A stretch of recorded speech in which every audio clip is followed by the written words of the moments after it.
Welcome back, everybody, to another Purpose Served podcast episode. I'm your legendary host, Darryl Wingfield, back with another one for you guys today. If y'all new to this podcast is simply about inspiring you guys to be the best version of yourselves that you could possibly be by innovating and improving the human experience. And on the sensual and spiritual level, it's about honoring the two greatest commandments, which is to love the Lord your God and to love your neighbor as you love yourself. Man,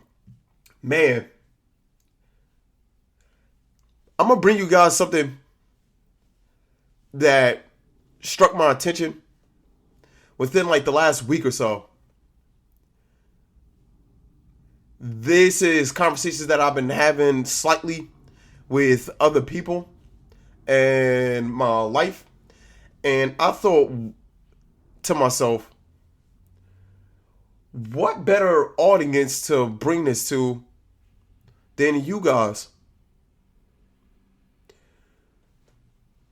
We've been on an interesting journey. And the one thing that I also want to say, as per usual, which I've been saying a lot lately, you guys, thank you for the support. Thank you for listening to me. I'm going to say this again, which I haven't said in a while. It really is insane to know that there's people out there that's listening to me, that's not only in the country that I'm from, but it's all across the world. I'm seeing downloads pop up literally all across the world. At this point, in this current moment in time, this podcast, this Purpose Served podcast, has been listened to in over 50 countries and over 250 cities that downloaded it. And even though I don't hear from you guys, I would love to hear from you guys, but I have y'all ears, man. And thank y'all. But if you guys were to take anything away from what you guys are hearing, I want you guys to go through the experience of what it means to be you at your core, at your bottom, and everything that come with it. Every single thing that come with it, and live out the truth. And the truth is an aspect of who you are, due to the fact the truth is associated with God, and a piece of God lives in you. That divine spark lives within you. And a lot of people are disconnected to that divine spark that's within them. And the greatest spiritual teacher of all time, Yeshua, Jesus Christ, told us about the way to be in union with not only his Father, but our Father who is in heaven. I encourage you guys to take that path because all the answers is within your heart. And I deeply understand the struggle of listening to that calling and knowing what to do. And sometimes it leading you into situations that seem overwhelming. And certain times your external world is presenting challenges to you that's contrary to what's happening in your inner world, and you have to deal with those tensions that pop up. That's a part of the way of life. What most people tend to do is they tend to go the other way, which makes them get removed from themselves. Or for even more people, they just don't care. And we're going to be getting into that towards the end of this episode. But we're going to be talking about something that struck my attention, like I said, not too long ago. And what triggered this was two separate readings, and I pieced them together. And that is the prologue to Thus Spoke Zarathustra by Friedrich Nietzsche, and Poor Richard's Almanack, and a preface to that was written by Benjamin Franklin, which I came across in the beginning of this week. and it's currently Friday, April 10th. For those that's listening, in the near future, far from the future, or even right now when this gets uploaded, I'm gonna be reading some of the things that I came across, and what I'm gonna be reading, to me personally, is profound and is very valuable to me, and I think that it'd be of some value to you guys. The masses, in retrospect, well, not in retrospect, but in context of what I'm going to be talking about, is going to be associated with the people in the marketplace. And then you're going to have figures that come across as the prophet archetype, which we're going to be getting into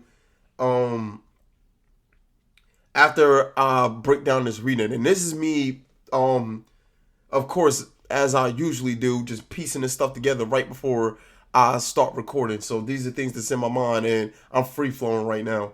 I am free flowing. But most of the time when these prophet individuals come down with the message from their higher selves, or essentially from God, the people aren't ready for it and they reject it, even if it's something that they unconsciously are looking for.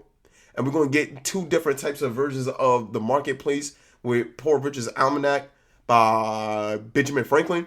And on the opposite end, we're going to get that from Thus Spoke Zarathustra, and how these people responded to the message that they heard.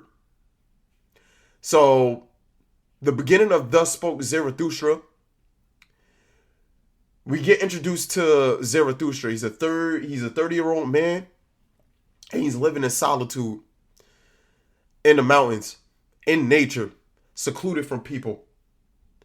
And the conversation that we begin with is him conversating with the sun.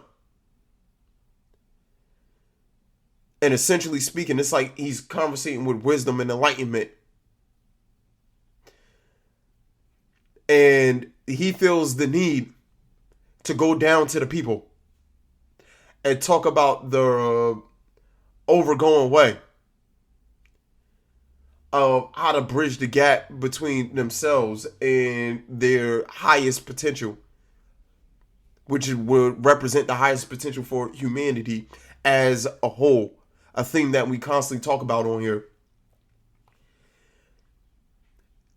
And intentionally and ironically, in order for him to teach the overgoing way, he must go down to the people and take the undergoing way. And he's very in like an optimistic spirit about talking to these people, not realizing what was about to lie ahead. So he goes to the people, meets them in the marketplace, and I'm going to read you a part of the experience that he has with dealing with these people. So this is one of the last things of one of the first monologues that he does in the first part, once he gets to the marketplace. He says, man is a rope stretched between the animal and the Superman, a rope over an abyss, a dangerous crossing, a dangerous wayfaring, a dangerous looking back, a dangerous trembling and halting. What is great in man is that he is a bridge and not a goal. What is lovable in man is that he is an overgoing and a downgoing. I love those that know not how to live except as downgoers, for they are the overgoers. I love the great despisers, because they are the great adorers, and arrows of longing for the other shore.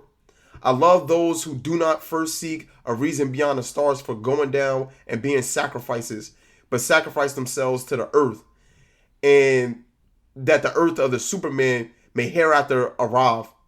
I love him who liveth in order to know, and seeketh to know in order that the Superman may hereafter live.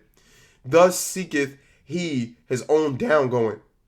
I love him who laboreth and inventeth that he may build the house for the Superman and prepare for him earth, animal, and plant. For thus seeketh he his own downgoing. I love him who loveth his virtue. For virtue is the will to downgoing and the arrow of longing. I love him who reserveth no share of spirit for himself, but wanted to be wholly the spirit of his virtue. Thus walketh he as spirit over the bridge. I love him who maketh his virtue his inclination and destiny. Thus, for the sake of his virtue, he is willing to live on and live no more. I love him who desireth not too many virtues. One virtue is more of a virtue than two, because it is more of a knot for one's destiny to cling to. I love him whose soul is lavish, who wanted no thanks and do not give back, for he always bestoweth and desireth not to keep for himself. I love him who is ashamed when the dice fall in his favor, and who then asketh, am I a dishonest player? For he is to succumb. For he is willing to succumb. I love him who scattereth golden words in advance of his deeds, and always doeth more than he promised. For he seeketh his own downgoing. I love him who justifieth the future ones, and redeemeth the past ones, for he is willing to succumb through the present ones. I love him who chasteneth his God, because he loveth his God, for he must succumb through the wrath of his God. I love him whose soul is deep, even in wounded, and may succumb through a small matter, thus goeth he willingly over the bridge. I love him whose soul is so overfull that he forgetteth himself, and all things are in him. Thus all things become his downgoing. I love him who is a free spirit and a free heart. Thus is his head only the bowels of his heart. His heart, however, causeth his downgoing. I love all who are like heavy drops falling one by one out of the dark cloud that lowereth over man. They herald the coming of the lightning, and succumb as heralds. Lo, I am a herald of lightning, and a heavy drop out of the cloud. The lightning, however, is the Superman. So before I continue on reading to the main point, listen to what I just read to you guys, and those are powerful words. As someone that lived those words is Yeshua, Christ, who came down from the heavens above to live out his destiny and to show people what unconditional love looked like, and to get the people to experience what that unconditional love was and where the source of that unconditional love came from. Did things and didn't expect anything from other people, but did it due to the fact that it was out of love and it was the truth and it was simply the right thing to do. His overgoing caused his downgoing. If that make any sense to y'all at all.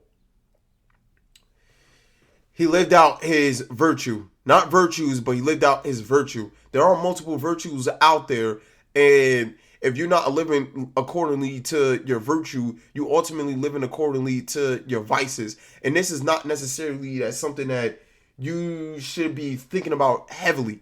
It should be the source of your being, to the point where thinking and feeling is excluded. And that is the ultimate challenge of mankind, is to be these things, and that's what it is. And it's not the goal, like he said. It's just the bridge. It's just simply the means of the way to go, to get across the abyss, the darkness. It's the light path, and the light path is very, very narrow. And ironically enough, while he's in the marketplace and speaking, there's people on a tightrope on, I believe, bicycles that's riding this tightrope. And a tragedy happens in his marketplace eventually. So all of this stuff is very symbolic of what's going on in this marketplace. And these people are truly not trying to hear what Zarathustra has to say and the wisdom that he came down with from the mountain, which is the beginning of the story, like I said. Continuing on reading. It says, when Zarathustra had spoken these words, he again looked at the people and was silent. There they stand, he said he to his heart. There they laugh. They understand me not. I am not the mouth for these ears. Must one first batter their ears, that they may learn to hear with their eyes? Must one clatter like kettle drums and penitential preachers? Or do they only believe the stammerer? So then he decides to take a different approach to speak to these people. And he spoke to these people in the way of pride instead of talking in the way of humility, which is what the first part of the monologue to the people was about. It was communicating to them in a humble way. And he took the opposite route. And this antagonized the people for chaos to break out into the marketplace. And we talking about the overgoing and the downgoing, the undergoing. And when these people were speaking, the person that was performing on the rope decides to start the show. And the person, it was two people on a rope, and another person tried to go over the person that was in front of him on a rope. And he ended up falling, and it's led to his demise, and it led to his death, which they blame Zarathustra for bringing those vibes to the marketplace.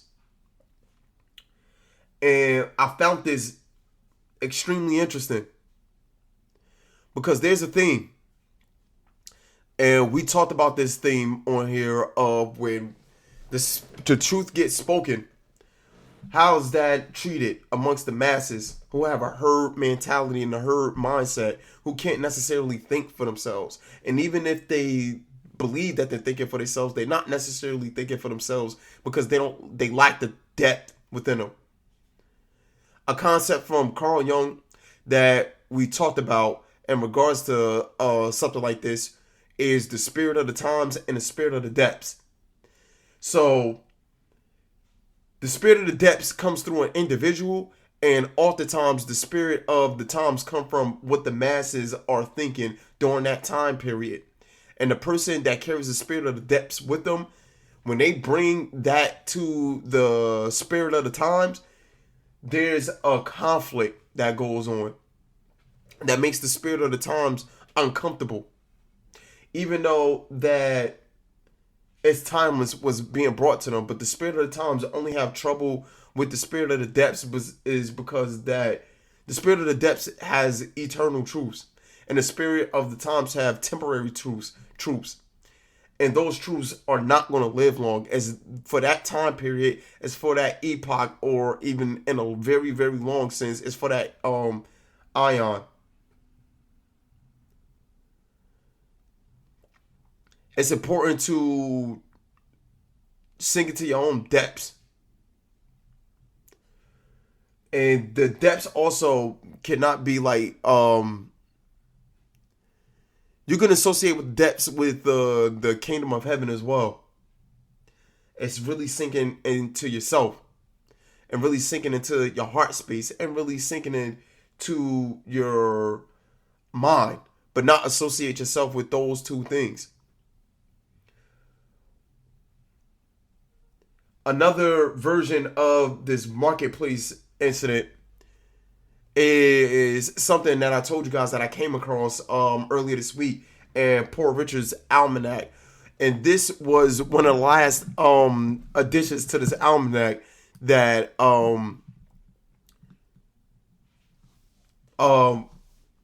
Benjamin Franklin wrote. And I'm about to be reading a little bit of that to you guys. And the one thing that stood out to me was the proverbs that was in this, that was so simple, but yet filled with so much truth that I'm just sitting there and I was mind blown by it, man. And it made me, in a sense, rethink a lot of things that I'm doing myself personally, because I'm looking for simplicity in the things that I'm doing. because I walk around with a lot of depth myself. And that could be a lot for other people to take in that's not necessarily looking for that. And learning how to sometimes come back, in a sense, to be more understanding to the people instead of being alienated towards them. So,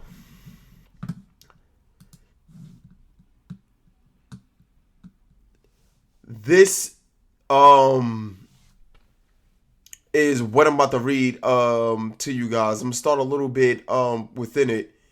And it says, "Judge then how much I must have been gratified by an incident I am going to relate to you. I stopped my horse lately where a great number of people were collected at a vendue of merchant goods. The hour of sale not being come, they were conversing on the badness of the times. And one of the company called to a plain, clean old man with white locks, 'Pray, Father Abraham, what think you of the times?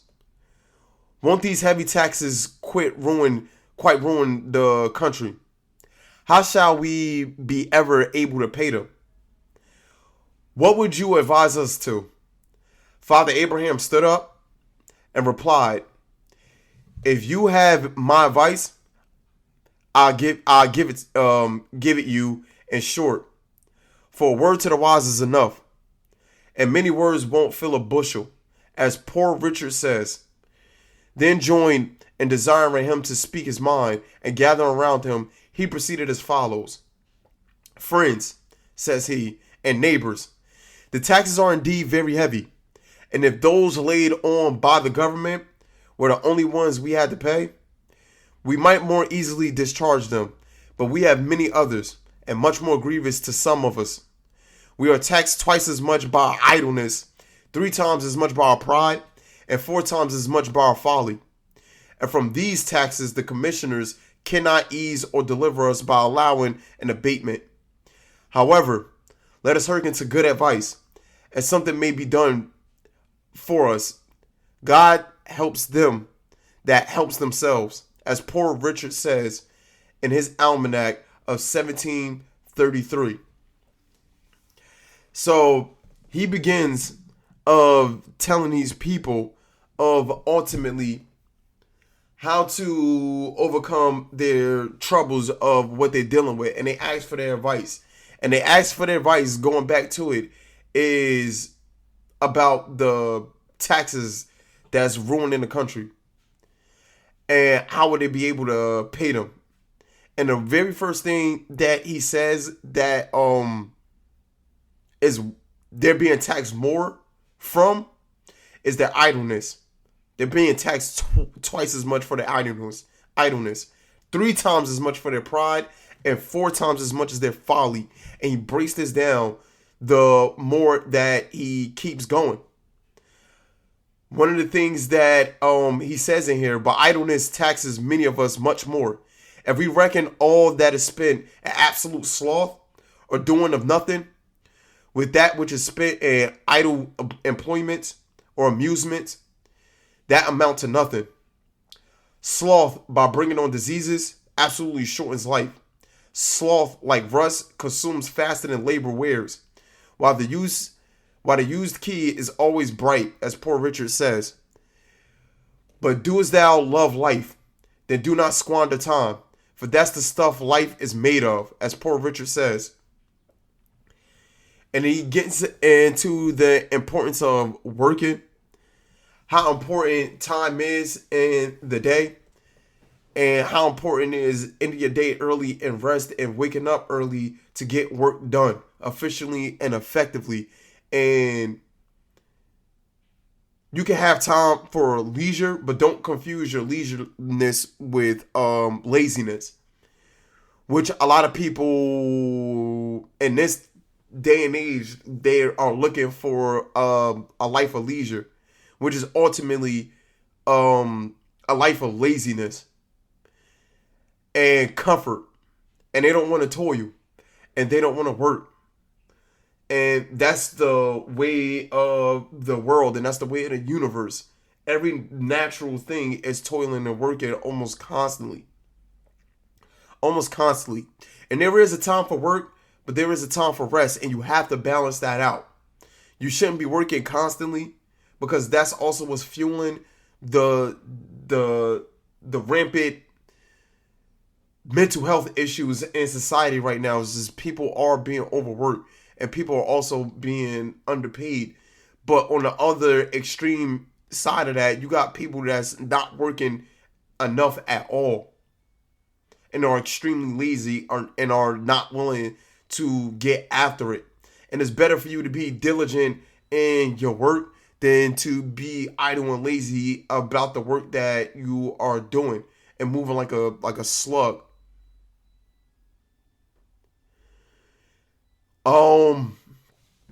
It's just crazy, because by the end of this, I'm gonna put everything into the description below.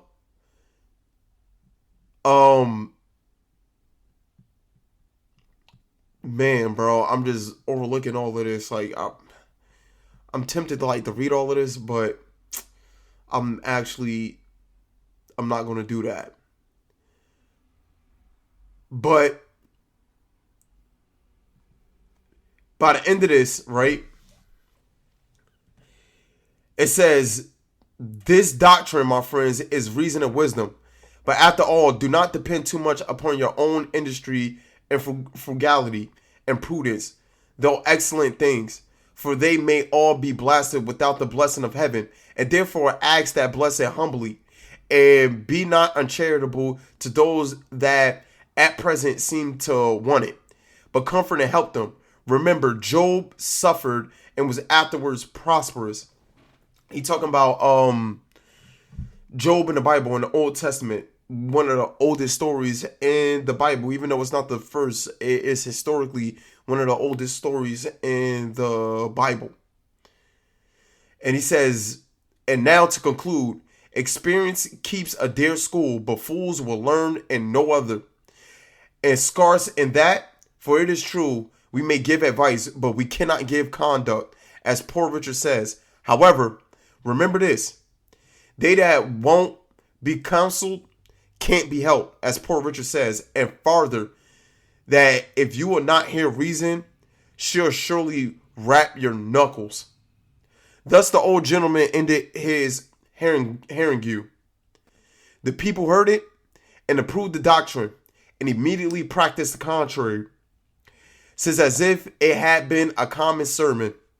For the window opened, and then began to buy extravagantly, notwithstanding all his cautions and their own fear of taxes. I found the good man had thoroughly studied my almanacs and digested all I had dropped on those topics during the course of 25 years. The frequent mention he made of me, he must have tired and anyone else. But my vanity was wonderfully delighted with it, though I was conscious that not a tenth part of the wisdom was my own, which he ascribed to me, but rather the gleanings I had made of the sense of all ages and nations. However, I resolved to be better for the echo of it. And though I had at first determined to buy stuff for a new coat, I went away resolved to wear my old one a little longer. Reader, if thou wilt do the same, thy profit will be great as mine. I am, as ever, thine to serve thee.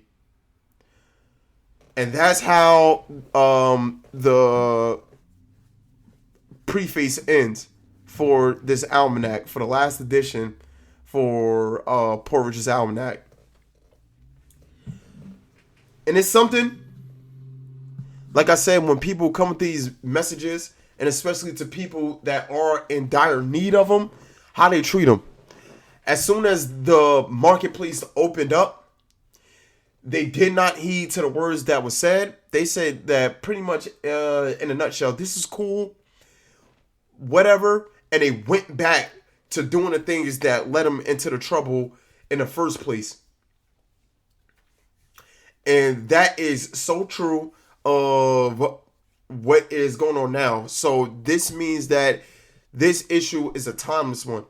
that we are experiencing currently right now. And it's similar to what Christ says when he says a dog returning back to its vomit. It's very similar. Take the overgoing way. And this is also analogous to something that we talked about. If you want more depth into it, in the allegory of the cave, of climbing out of the cave, receiving the natural world for what it is instead of the projections of the shadow figures on the wall deep down in the cave where you're shackled to. You see the sun for what it is and not a puppeteer show of what a sun or a flower look like, but you see what flowers look like. You see the streams, you see all of that.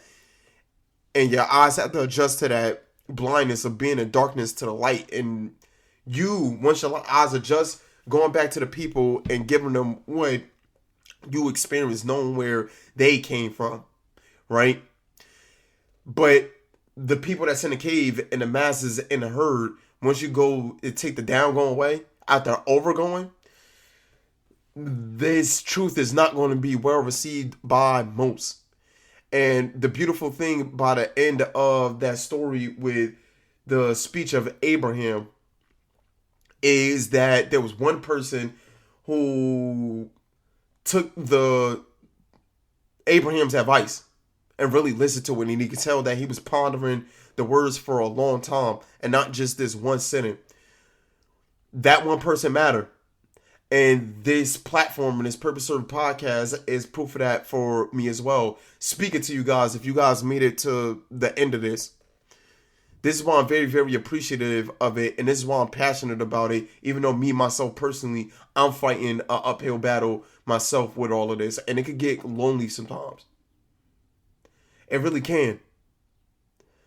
But I have to constantly remind myself of my own being and my own essence. And it feels way more detrimental to leave myself, my true self, and try to seek what the herd want. That's a constant conflict that I'm going through. And you must forget this world, man. This world is fleeting. And it's not what it seems. It's an illusion. And it's only a shadow of what really is. Serve your purpose. Your purpose is internal. It's within you. And it's not a matter of thinking. It's not a matter of feeling and emotions. It's just simply a matter of being. Being who you naturally are. Being who you naturally are. And not really caring what other people have to say about it. And not really heavily considering their opinions on the matter. Unless it's truly helpful and unless it's coming from a truthful, honest place. But look at other people and see and examine if they're doing that themselves. Honestly. And that should tell you everything that you need to know. That should tell you everything that you need to know. Follow the way towards the light. Follow the way towards the light of God. Most importantly, put that above everything else. And your life will get smoother. No matter what, you will be dealing with conflict. That's what comes with this experience, but be okay with it. Truly be okay with it. Until next time, I thank y'all for listening yet again. I'm out of here. Love y'all. Peace out.